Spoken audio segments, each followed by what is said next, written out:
And welcome to the Hippodrome for the sixth and final game in the Speed Chess Challenge, in which two of the most inventive and innovative chess players in the world are battling out for the handsome London Docklands Trophy, a nice piece of engraved glass. But really, the key thing, I suppose, is to win.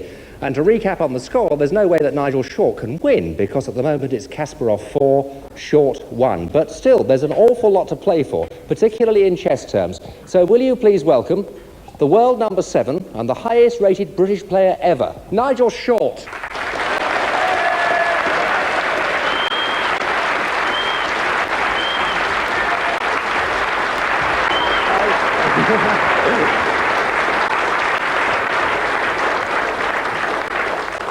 It suits you so well, that dinner jacket. I think all chess should be played in a dinner jacket from now on. What do you think? Why not? Why not? Why not?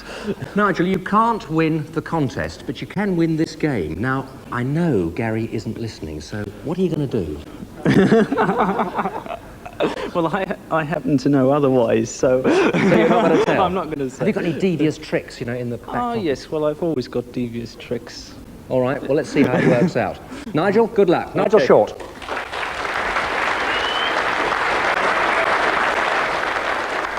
And now, the man with the commanding lead, as indeed he should have, the world chess champion, Garry Kasparov.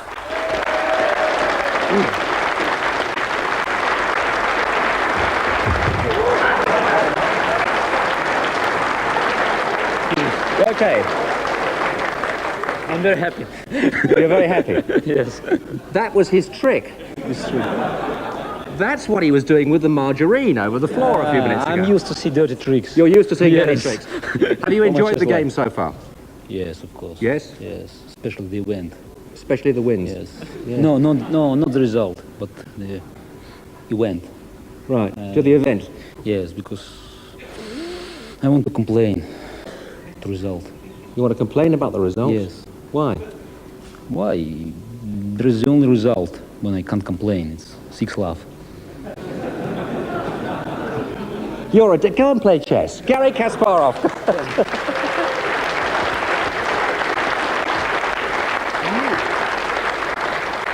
There we are, the mark of a winner, but will he win tonight? We'll see. Taking up the commentary for us, Grandmaster Raymond Keane, working the clock, the arbiter, Bob Wade.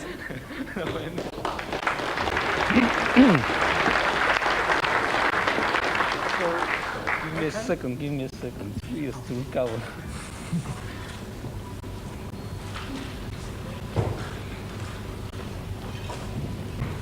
Okay, I'm ready. You ready? Yes. And Nigel Short as white, making his favourite opening move, the king's pawn, as in his other two games with the white pieces. And for the third time, the Sicilian defence. Out comes white's knight. And Kasparov chooses the same as in the first games. Short occupies the centre, pawn exchange, and the knight takes back. Knight comes out, attacking the white pawn. White defends. And the Najdorf variation again. Najdorf Sicilian. Najdorf named after the famous Polish-Argentine grandmaster Miguel Najdorf, who introduced the whole idea. And this is looking very much like the second game. Both sides repeating the moves from that game. Short solidifying his centre and preparing for an attack on the right-hand side of the board, the king's flank.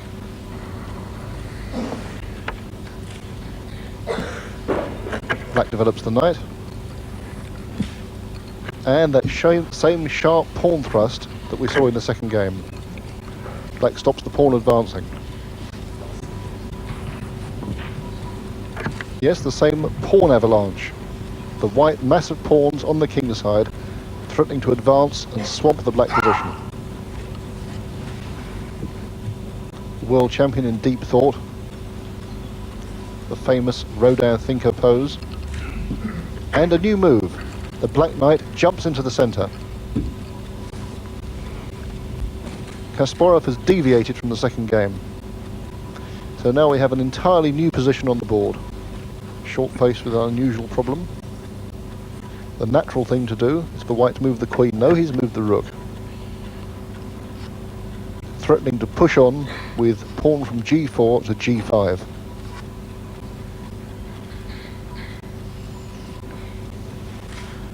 But sooner or later, the natural thing for white to do must be to move his queen and then castle on the left-hand side of the board.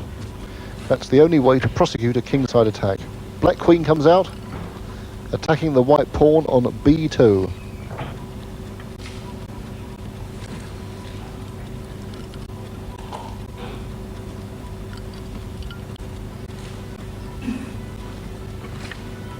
Queen defends the pawn on b2. A somewhat passive move, perhaps not exactly what Nigel had in mind when he played this aggressive opening.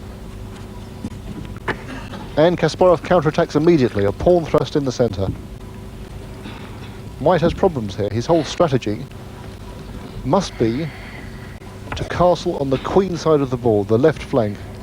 But now the white queen on c1 jams up that possibility, makes castling impossible for the time being. And without queenside castling, white's game does not hang together at all well. Meanwhile, short is faced with this tremendous black counterattack in the centre. A counterattack that's come unusually early, considering that Kasparov is playing with the black pieces. Playing black, of course, in chess is rather like facing the serve in tennis. You're meant to defend for a few moves, but here Kasparov is already attacking. Kasparov slumped back in the chair, leaning forwards now, obviously rather content with his position. Short really has serious problems here, how to face this black central counterattack. He's already 3 minutes down on the clock after these few opening moves. Short at last moves, bishop f1 to e2, purely defensive, defending the weak pawn on f3. Absolutely not the kind of move Short wants to be playing with white in this last game.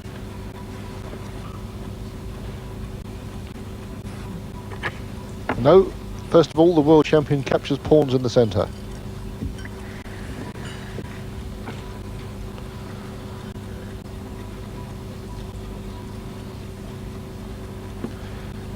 And Short recaptures with the knight.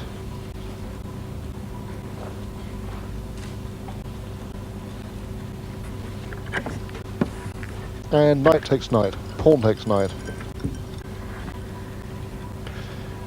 Black now has a clear positional advantage. The white pawn on e4 is isolated and therefore weak, and the black knight has a marvellous outpost square right in front of it. Further, black's development flows very easily. Surely now Kasparov is going to play his bishop from f8 to c5, developing that bishop and hitting the white knight.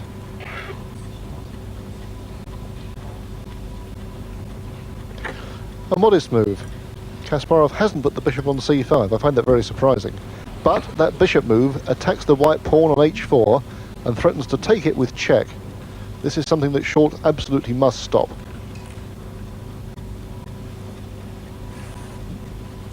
Rook back to h1. Probably the only way of defending that pawn satisfactorily. But now white's lost a lot of time with the rook. There are some very good rules in chess that say don't move the same piece twice in the opening unless you absolutely have to. And Short can't be at all pleased that he's been forced to move that rook from h1, where it started, to g1, and now back to h1 again.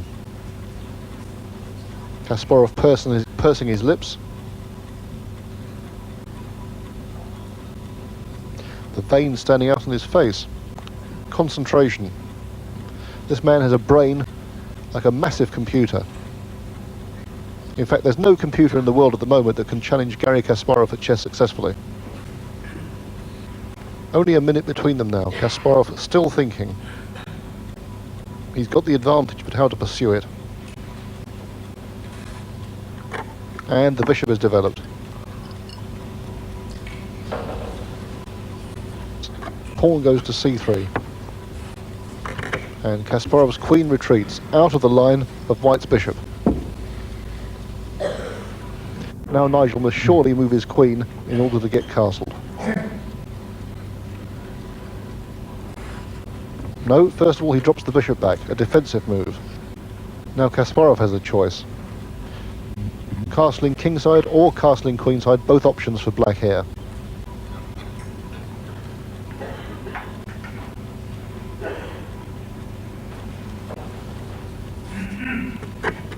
No, first of all, Kasparov makes this pawn thrust. The idea is very interesting. He hopes to attack already on the queen side of the board in case white castles there. It's a preemptive strike. Queen moves.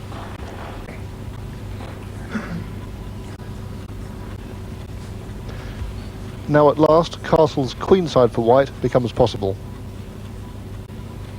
It looks as if white can castle kingside as well, but don't forget that white king's rook has already moved twice, and once the rook has moved, castling is no longer a legal option. Black's knight invades the white position, a dominating square, c4, a really powerful outpost for that knight.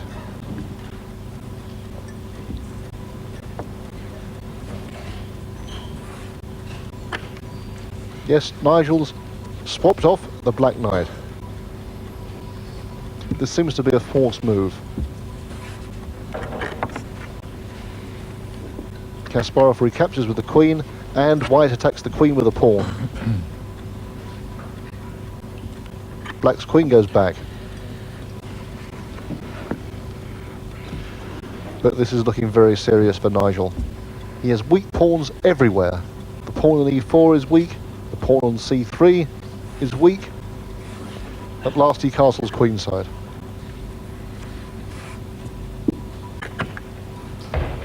Kasparov castles on the king's side,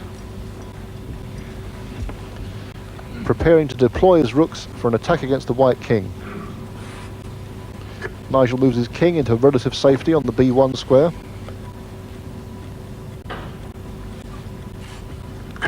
And Kasparov launches his own attack against the white king. Another pawn coming forwards. This is going to be a race on opposite sides of the board. Who's going to get there first? In theory, it should be Kasparov. And Nigel is 3 minutes down on the clock, looking at the clock nervously.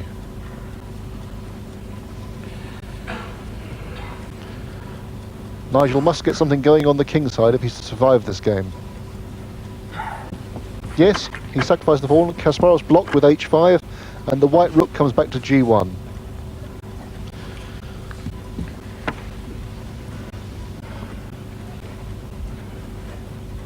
White's threatening to push the pawn on from g5 to g6. Kasparov ignores it, continues his own attack against the white king.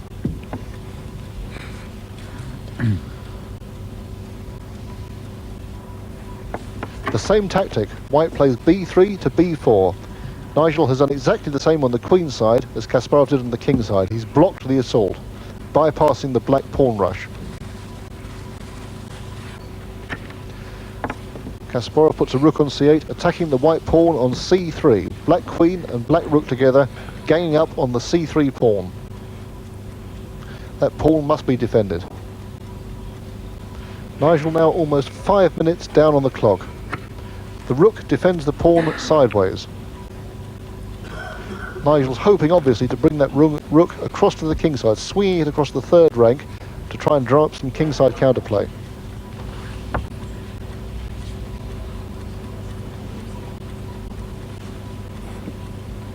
A safety move by Kasparov, stopping white from pushing his own pawn onto g6. Simply a safety precaution. Bishop attacks the black queen. Queen sidesteps, attacking the white pawn on e4. And white's queen defends the pawn.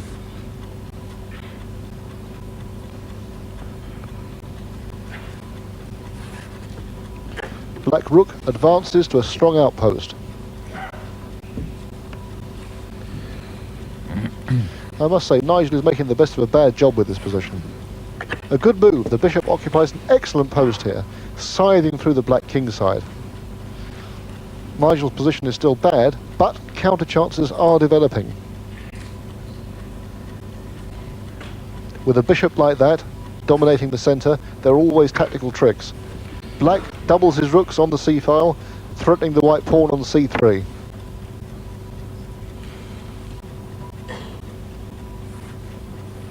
Nigel defends with the queen, adding extra protection sideways to that pawn. And there's another idea behind that queen move. White's hoping in the future somehow to break through to the h6 square with his queen. It's very difficult to see how this can happen at the moment. The white pawn on g5 is in the way. But perhaps a knight sacrifice, or maybe a rook sacrifice on the king's side, and that queen might break through. Nigel's playing this part of the game very inventively, much better than he played the opening. Of course, the position is still bad, but counter chances are beginning to emerge. Black bishop comes out, attacking the white pawn again. Even this is a minor triumph that black should offer the exchange of one of his bishops. And the rook comes across, defending the pawn. Nigel isn't interested just in playing knight takes bishop. Black pawn advances again. We've seen Kasparov do this sort of thing so many times before. Push a pawn forwards as near the white position as possible. It can be a tremendous menace in the endgame. Don't forget, when a pawn reaches the back rank, it becomes a queen. And the closer those pawns get, the more dangerous they become.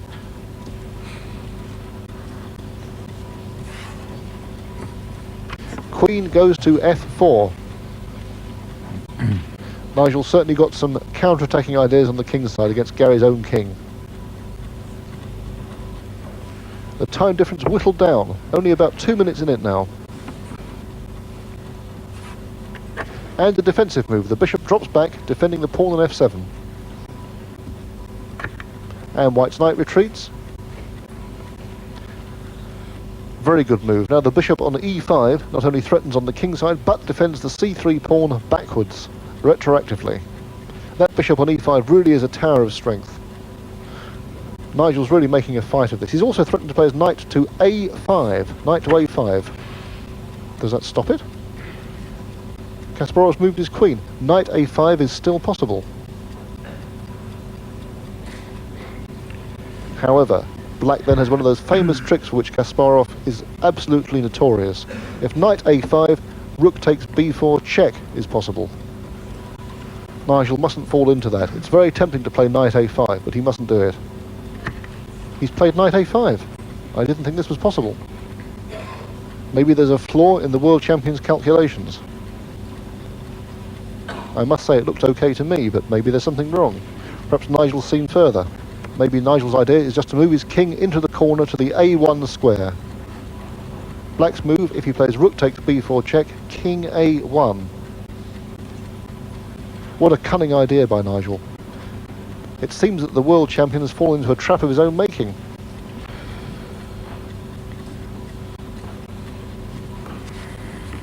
Kasparov's done it. Rook takes b4 check, king a1.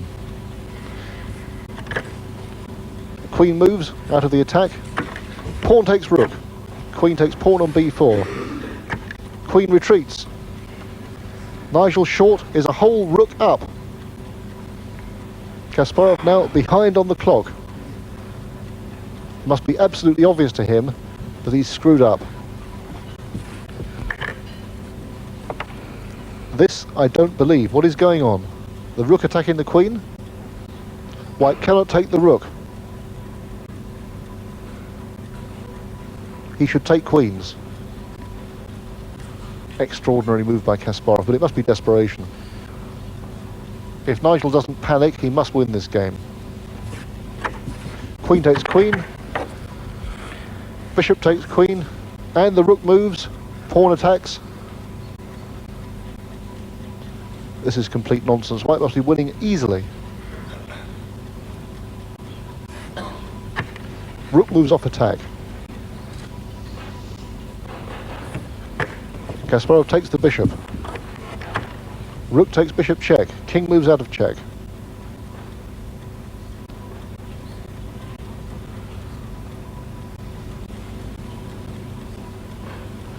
White still a whole rook up.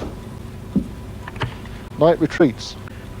But minor difficulties caused by the position of his king. Bishop checks to the white king. King moves, rook check. King moves away. Rook takes knight, my god. This can't work. This cannot work.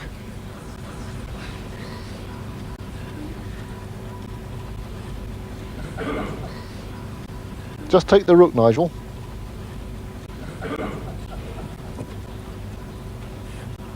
No. King up, attacking two pieces. That's even stronger. Yes, Kasparov's resigned. Nigel Short has won the final game. Well, was that sensational or was it sensational? Gentlemen, come over here. What a fantastic way to end this particular contest. Amazing. First of all, a word from the winner of the game, Nigel Short. Nigel, congratulations. Well done.